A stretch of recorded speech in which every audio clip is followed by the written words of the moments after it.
Hey, look, I got a brisket prime, USDA prime brisket right here. Picked this thing up from Costco for like 45 bucks. Pretty good deal. I used to be scared to smoke a brisket, and I read something one time by Aaron Franklin, and he said the only way you make good barbecue is to first make bad barbecue. So excited about throwing this thing on the brisket, on the smoker. If you look here, I've got a pellet smoker that I'm gonna throw this on. This is a Yoder pellet smoker. When I first started making barbecue, I used to say I would never use a pellet smoker. I felt like it was cheating. I felt like it was too easy. I felt like I was this purist and I would never do that. Well, change of plans. I love this thing. It's so simple and easy. I'm gonna throw this on. It's about 9 o'clock at night.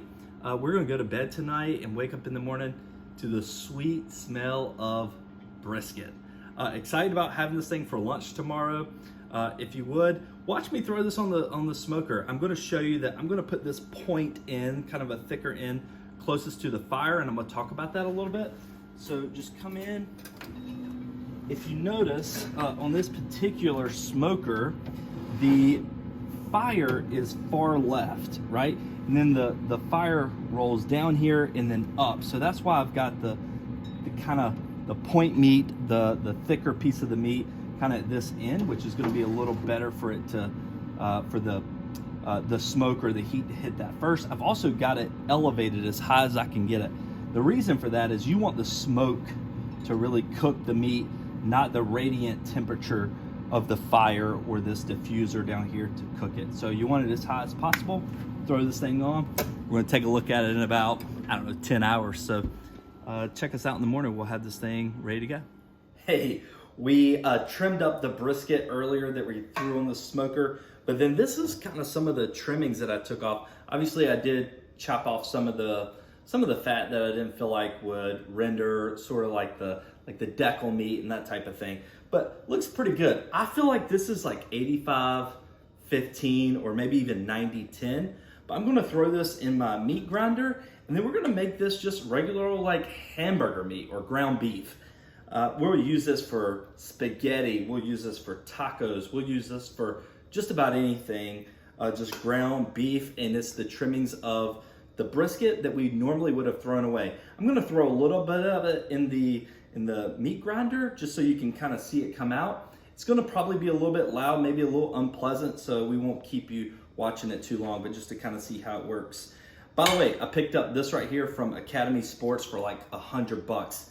It has more than paid for itself with just brisket trimming. So here we go.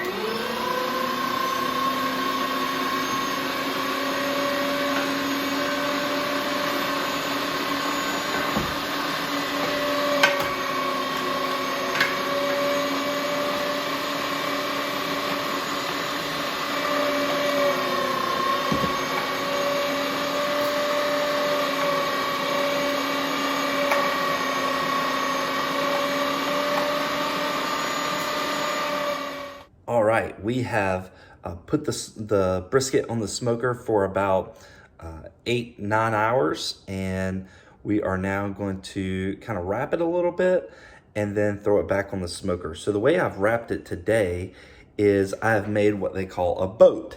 So I have the brisket here, and then I took aluminum foil and kind of wrapped it around it, but not completely, because I really want the bark to really set and get super crunchy. Right now, the bark looks amazing. Let me show you what it looks like. So this is the bark, and I have wrapped it, this little boat, which was just 2 pieces of aluminum foil, kind of sitting side by side, overlapping a little bit, and then just lay the brisket in the middle, and just just kind of crunch it around. Look at that. All right, I have now finished the brisket. So last night I started trimming the brisket and then threw it on the smoker at like 225 degrees. I did that at 9 o'clock at night last night. Woke up a couple times throughout the night just to check on it, just to make sure nothing was going wrong or there were no issues. This morning at like 6 o'clock in the morning, I did pull it off and wrapped it. I wrapped it a new way, as you saw in the video. I kind of made this boat around it. This was something I saw on YouTube, And again, if you watch any of my videos, you know that I enjoy experimenting and doing things a little differently, and trying new ways, trying to perfect it. So the bark on this thing turned out amazing, and I'm just getting ready to unwrap it, and then I'm going to cut a few pieces. So kind of bear with me as I do that in my camera angle. Hope it works for you. Thank you.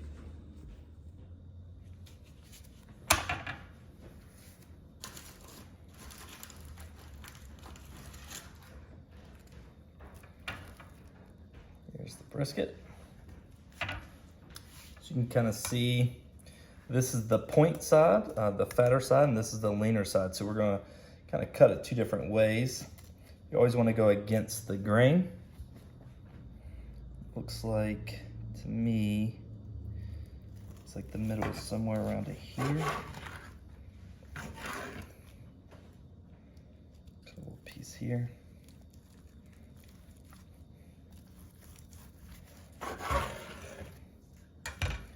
Let's take a look.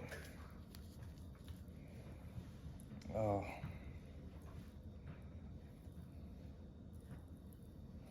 Perfect. Kind of cut a few slices here. Perfect smoke ring.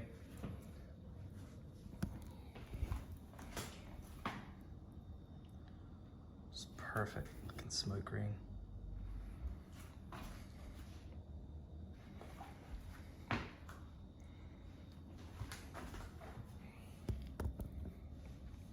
Try and cut one more. I think it's gonna be a piece about right here. Yeah, now I'm getting into that point.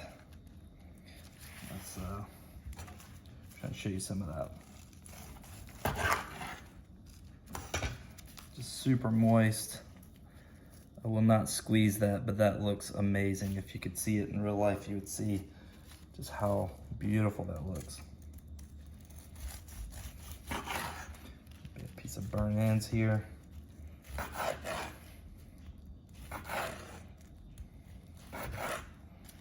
Again, just beautiful. Beautiful.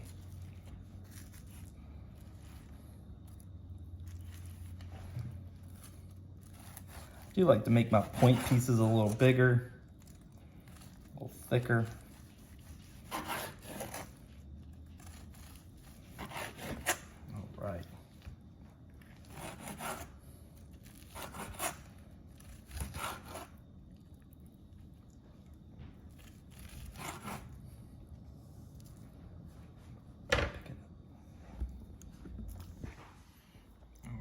Let's take a bite of this piece of burnt end. This is one of the best pieces on the entire cow, in my opinion. Look at the bark on that thing, just epic bark.